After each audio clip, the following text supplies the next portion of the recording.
www.khabarbharti.tv। हर पल हर जगह खबर भारती के साथ।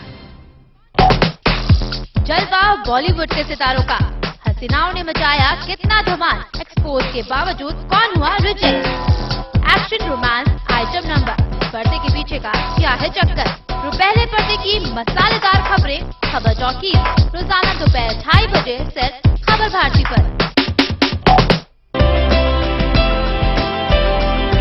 कैसे रखें खुद को सेहतमंद, कैसे करें बीमारियों से बचाव, हमारे पास है कुछ अचूक सुझाव। तो देखना ना भूलिए, क्योंकि हमारे लिए जरूरी है आपकी सेहत। आपकी सेहत सोमवार से शुक्रवार दोपहर 3:30 बजे सिर्फ खबर भारती पर।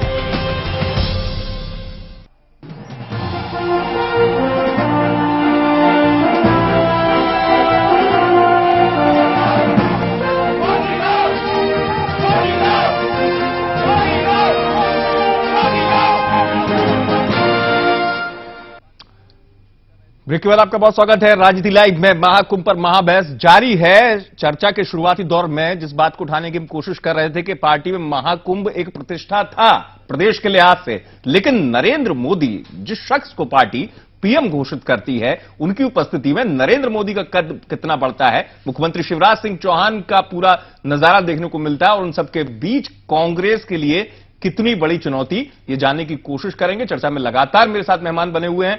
हमारे साथ भोपाल से राकेश शर्मा है, प्रवक्ता है बीजेपी के। मेरे साथ स्टूडियो से प्रज्ञान भट्टाचार्य जी हैं, संपादक खबर भारती। इंदौर से रमन रावल जी हैं, वरिष्ठ पत्रकार हैं। और इस बीच खास मेहमान जबलपुर से भी हमारे साथ जुड़ गए हैं, कांग्रेस से विधायक हैं लखन घनघोरिया जी। लखन जी, चूंकि आप अभी जुड़े हैं, लखन जी बहुत स्वागत है आपका राजनीति लाइव में। चलिए जी लखन जी, मैं आऊंगा आपके पास, आपसे सवाल करूंगा। प्रज्ञान जी, शुरुआती तौर पर मैं इस चर्चा में अब आपके पास ही आना चाहता हूं। पारस जैन जी के पास भी हम चलेंगे, मंत्री मध्य प्रदेश शासन बने हुए हैं। वास्तव में जितना संदेश जो जाना इस बात की हो रही थी, आप रैली की संख्या से इतर बात अगर हम कर लें थोड़ा सा, क्या पार्टी एक उस स्थिति को भी दिखाना चाहती थी कि अगर एक राज्य की विकास की अवधारणा के साथ नरेंद्र मोदी देश के मॉडल बन सकते हैं, तो शिवराज सिंह चौहान मध्य प्रदेश के वो मॉडल हैं विकास के तौर पर आगे चलकर, जो पार्टी के लिए एक आगे जाके विकल्प है।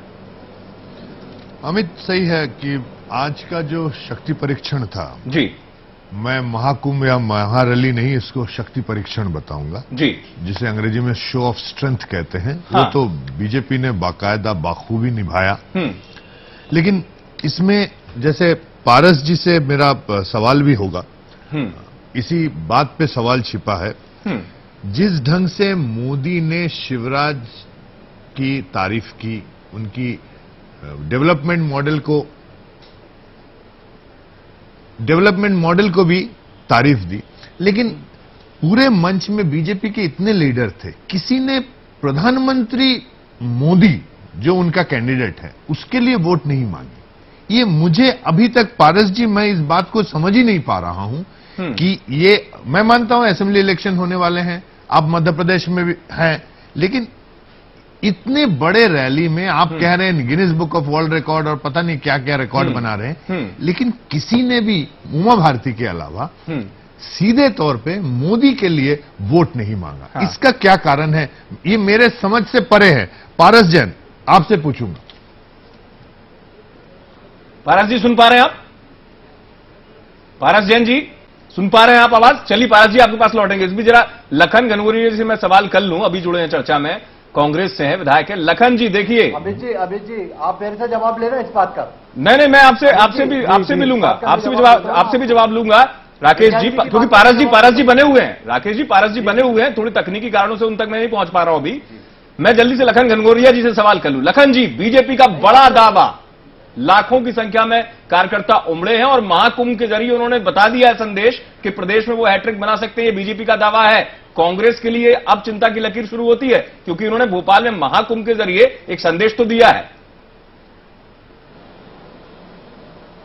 जी हेलो, हाँ लखन जी, आपने मेरा सवाल सुना? लखन जी, आवाज पहुंची मेरी? जी आपकी आवाज क्लियर नहीं आई थी, अब क्लियर आ रही है आवाज जी। आपका सवाल क्या था? मेरा सवाल यह था, बीजेपी ने महाकुंभ का जो आयोजन किया,